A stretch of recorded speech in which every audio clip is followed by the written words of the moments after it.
Hi, this is what I coded last time, and today I'll be doing something pretty similar, that is a one-element pure CSS snowflake. Now, this is the pen that finally gave me the kick to do it, because I've had the idea since late December when I first saw this, and let me just show you, there are more variations on the snowflake theme, and what all of these pens have in common is that they use one div per snowflake arm, and what I want to show you today is how to do it with a single element for the entire snowflake. So we'll be starting from the styles that we have here on the body, just copy paste that stuff right here, and we're also going to copy paste this snowflake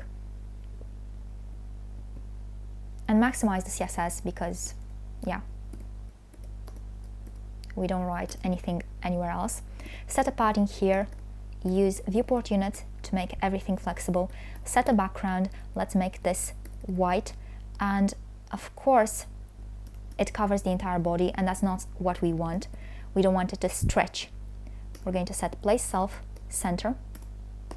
The default value is stretch, and that makes it cover the entire body, and now you can see it in the center.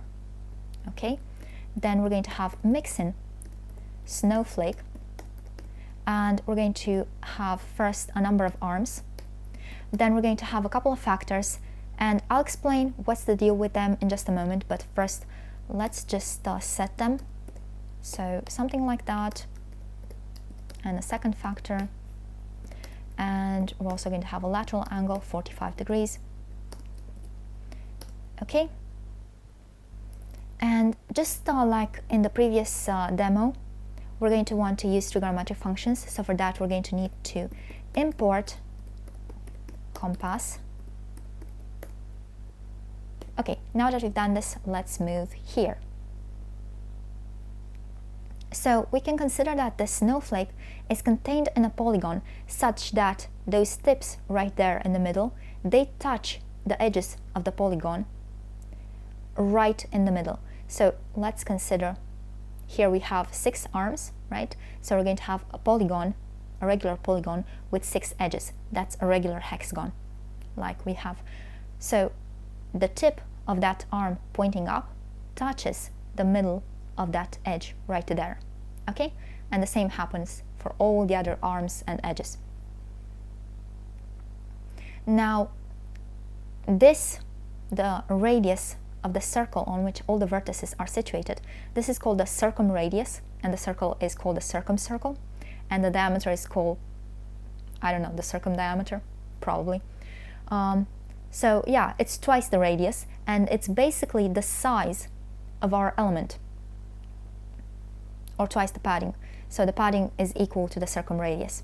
Okay, now that f factor is the width of this over the circumdiameter. Okay, or we can say that half this width over the circumradius is the f factor, same thing. Now that k factor is the progress along the arm from where we branch out. So if we branch out at 50% of the distance between the center and the tip right there, then k is going to be 0.5. So 50%, 0.5. The lateral angle is, of course, the angle between one of these lateral arms and the center one. Okay, so that's it.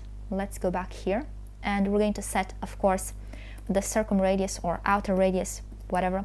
We're going to set it to 50% because it's 50% of the element. We're going to compute a base angle, and this is the angle corresponding to one edge of our regular polygon. So that's going to be 360 degrees over the number of edges of the polygon, which is equal to the number of arms. Okay, then we're going to have a lateral offset, which is basically half the width. So it's basically half the width here, and we said that half the width over the circumradius gives us f, so we can compute it out of there. So f times that outer radius or circumradius, whatever. So that's the value. And then let me just show you something else here.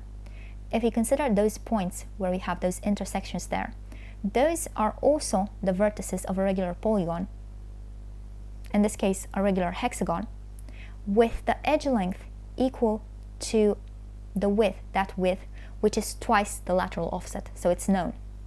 Now if we know that it's a hexagon, then we know the central angle, the base angle, whatever you want to call that. Okay, so the angle corresponding to one edge, we know that. We've already computed it, right? And we've computed half this edge because it's the lateral offset. So knowing that, so if we know half the edge of a polygon, and we know this angle because it's half the base angle, right? Then we can compute the circumradius of that polygon. So that's going to be the circumradius of that small polygon with the vertices right there, right? So we're going to compute that.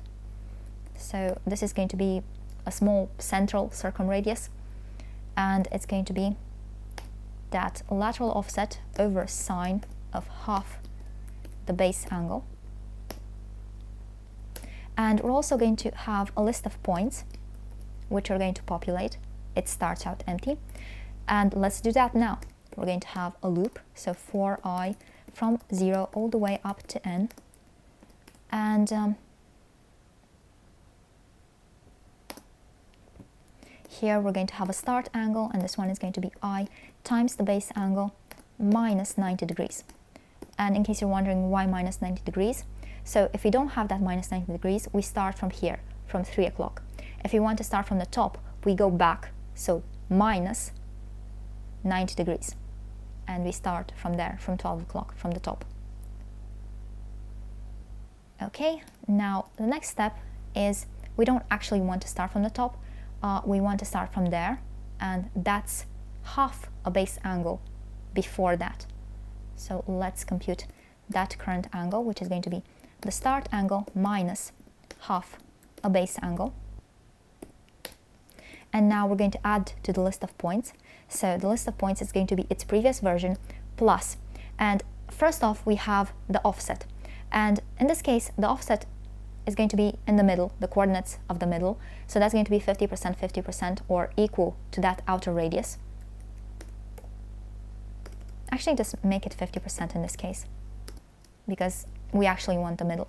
If we somehow decide this to be smaller, we still want to have 50% there. Okay, plus we're going to have that small central circumradius times cosine the current angle, and for the other direction we're going to have sine, and now that we've done this, we're going to have here clip path, polygon, that list of points. Let's collapse the body, we won't be needing it, at least for now. Include snowflake. Yeah, if I could spell, that would be great. So now you see we have that tiny hexagon in the middle, but that's not what we want, so let's move further. Next up, we're going to compute the coordinates of those tips, right? So for that, we're going to need the in radius. So let's compute the in radius.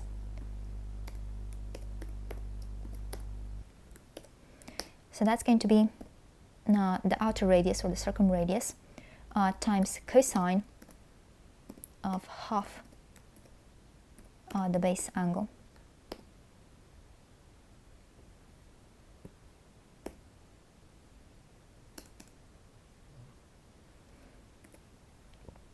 So we're going to have those coordinates.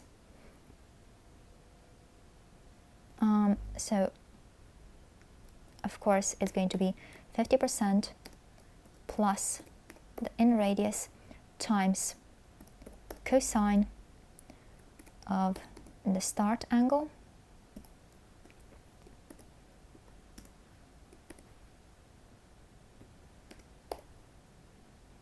this is going to be sine for the y direction.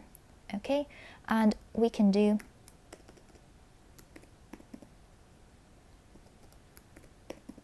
right, so something like this. And as you can see, it's starting to look like something. It's starting to look like a star.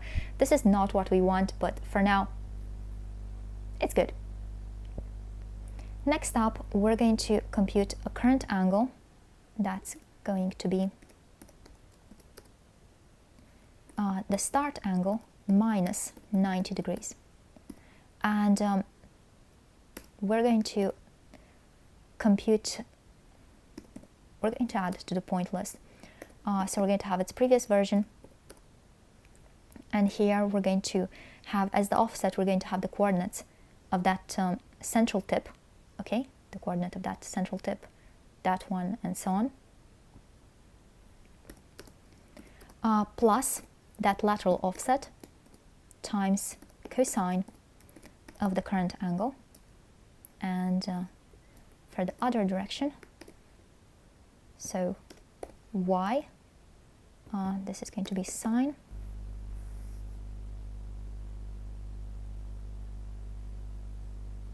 Okay, something's wrong, and I'm not really sure what's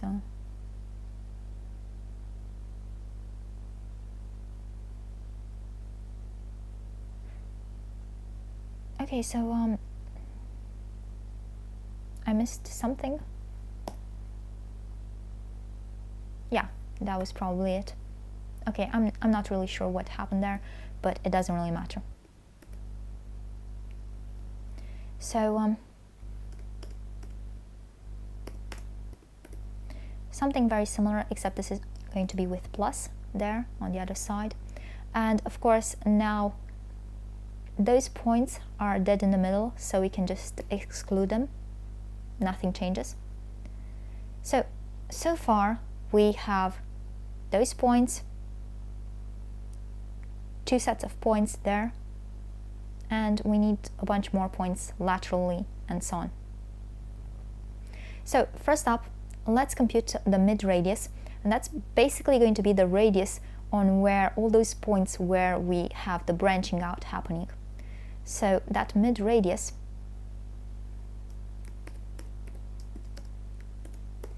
is going to be k times the in radius, and we're also going to compute a lateral distance. So we're going to consider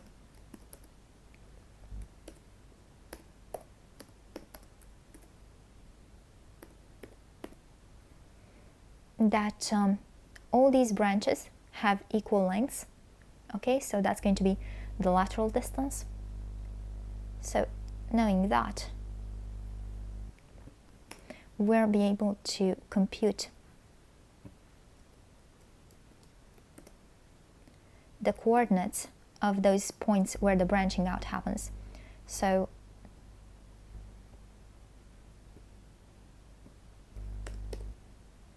basically that.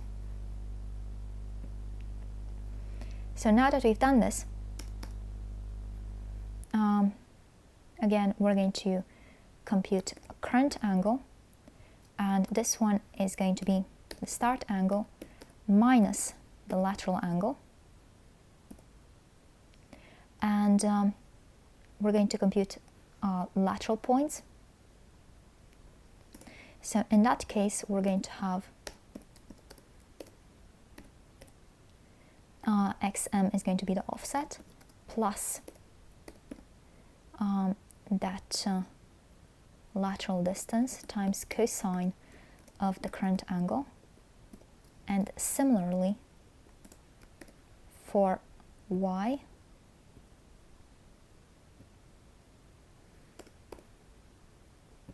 this is going to be sine. Okay, now having done this, we're going to have I think we can have something similar.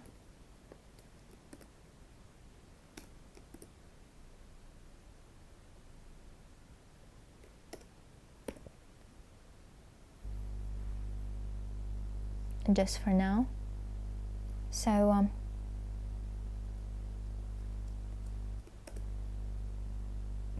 on the other side as well, except here it's going to be with plus. Okay. Now this is starting to look like something. So here we're going to set current angle. So this one is basically going to be the current angle minus 90 degrees.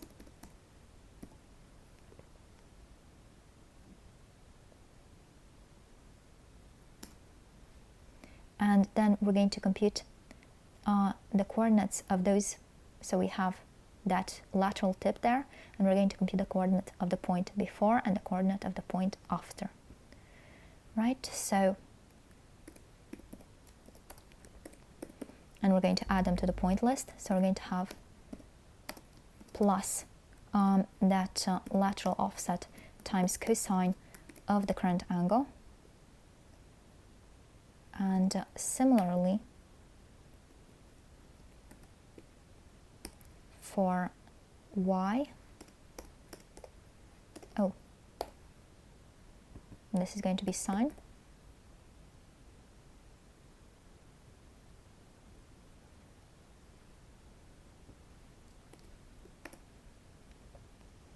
So here we're going to have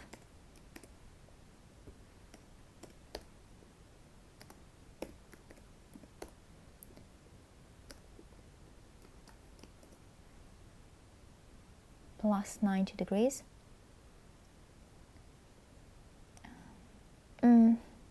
Or we can actually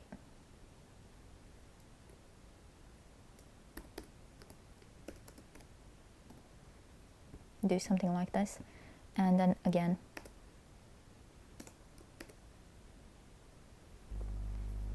this should work, and again this is going to be dead in the middle, so commenting it out is not going to change anything.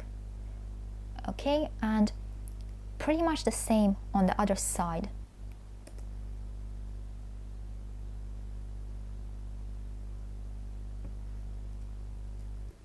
So instead of that, so we're going to have plus 90 degrees there, right?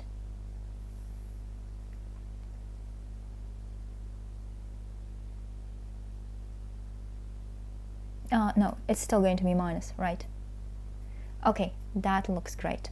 Okay, so for now, what we have out of those points. So we have those points there in the middle. We have 2 points there, 2 points there, 2 points there. We're still missing point there, that one, and that one. So for that, we're going to need to compute the distance between the point where they split up here, where they branch out in the middle, the distance from there to that intersection there and that intersection there. So basically we're going to need to compute the radius at the middle. So basically where we have so as you can see, we have 2 segments meeting at an angle, and we're going to want to compute a distance that goes halfway through that angle, right?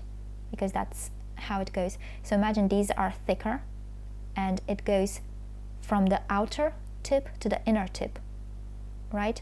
And if you draw a perpendicular onto each of these, then we're going to have a right triangle, where if we know the angle between them, then that angle there of the right triangle is going to be half the angle, the big angle in between here, and we know that edge because it's half the width, right? So then we can get the hypotenuse, and that's exactly what we want to do here. So we're going to have one there and another one there. So that's the first one, R0, and this one is going to be the lateral offset, and it's going to be over sine of half the lateral angle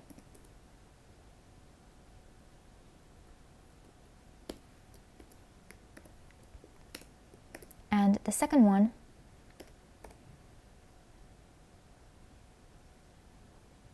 now those angles, they add up to 180 degrees. So the difference between them is 90 degrees. So this means that the second one is going to use cosine there. Okay, and that's going to fit in there before those. So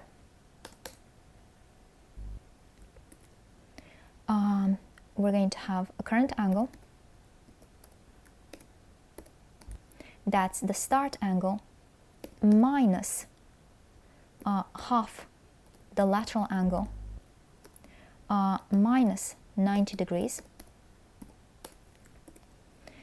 So here we're going to have the list of points is its previous version, and of course we're going to have that xm as the offset, and we're going to have that r1 times cosine of the current angle, and for the y direction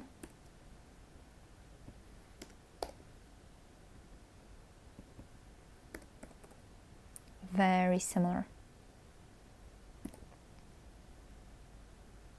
So you can see it now there, and of course this is going to be here as well after everything. So this is going to be plus, right? And here it's also going to be with plus. Oh, I can't type. Okay, so you see it's starting to have a shape.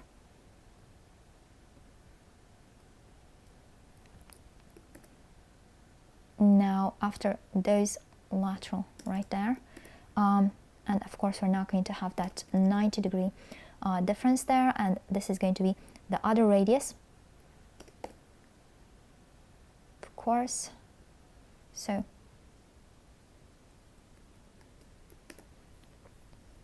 take that and put it here on the other side.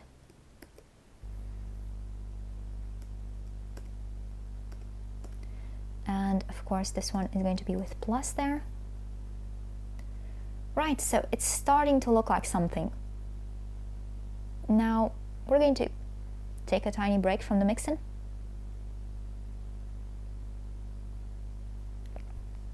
And let's look at this. We have those roundings. So let's do something about that part. So first off,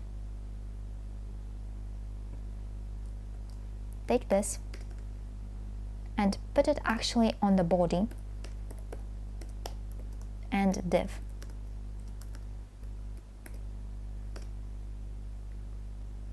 And then we're also going to have that this is on a before pseudo element, and here there's also going to be content because otherwise nothing's going to show up. Okay, that looks good. Here let's set a background. Okay, let's set filter blur. Let's make it a bit bigger, 7 pixels. Contrast 21. And I generally like to make this contrast 3 times as big as the blur in pixels. Now you can see we have those roundings there, but they're not so nice. So one thing we can do about that is remember these values. Let's bring them back. And let's do a bit more than just bringing them back. Actually, let's leave them commented. And we're going to introduce something like an error multiplier. I don't know, 0.75, something. Okay, and let's say we're going to have something like an error angle, which is going to be the multiplier times the base angle. So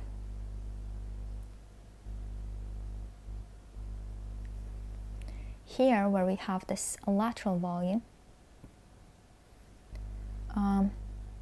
we're going to, what have I done? Copy those. So use that error angle, and now plus twice the error angle, right? And now if I uncomment that, you can see we have a much better rounding there. And similarly here,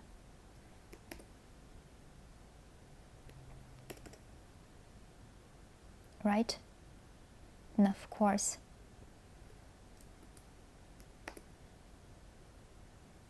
on the other side right here,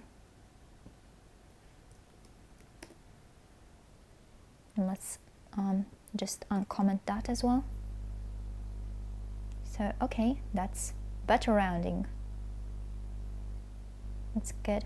And I don't really like how much that gets rounded there, so let's introduce that error here as well.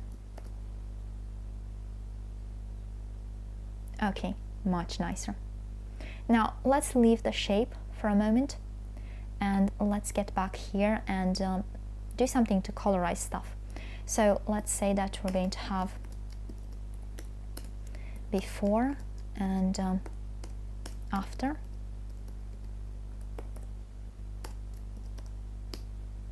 Okay, now here we're going to set for the div for before and after pseudo elements grid area.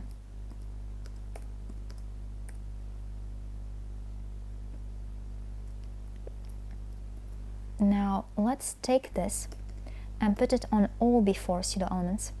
So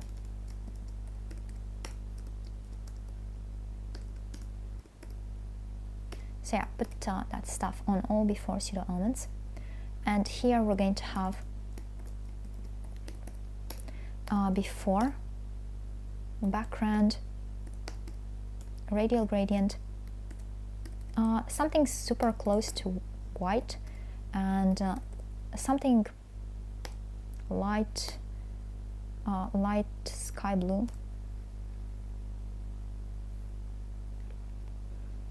And of course that the snowflake comes over it, so here we're going to have mix blend mode, darken. Okay, now you can see that radial gradient. Not super happy with it, so let's also closest side. There's not even autocomplete for that. Oopsie. Okay, now on the after,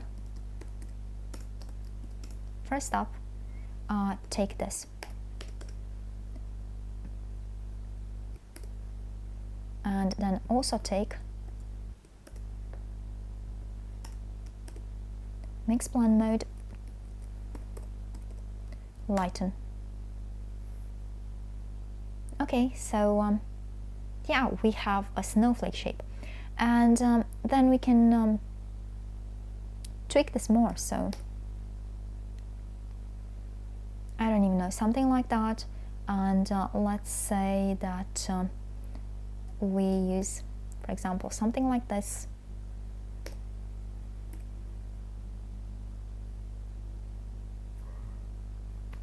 That looks pretty nice. Or we can have 8, for example. Let's make that k 0.65 or something like that. That may be too much for them to touch. 0.5, back to that, right? And of course we can toy with this, so it can be 0.1, right? And this is going to be a lot thicker, for example. But yeah, that's too thick. I wonder how it looks with something like 0.03. Oh, that actually looks nice. Look at it. So yeah, I'll stop playing with it now. this is what I wanted to show you for today. I hope you've enjoyed this video, and if you like the work that I'm putting out since early 2012 and you want me to be able to do more in the future, please consider supporting it. You can do so by being a cool cat and becoming a patron on Patreon. And the link is going to be in the description, or you can get me something off my Amazon wishlist. Again, the link is going to be in the description, or you can at least share this to show the world what can be done with CSS these days, because honestly, I think it's pretty damn cool. In any event, thanks for watching, and until next time, bye!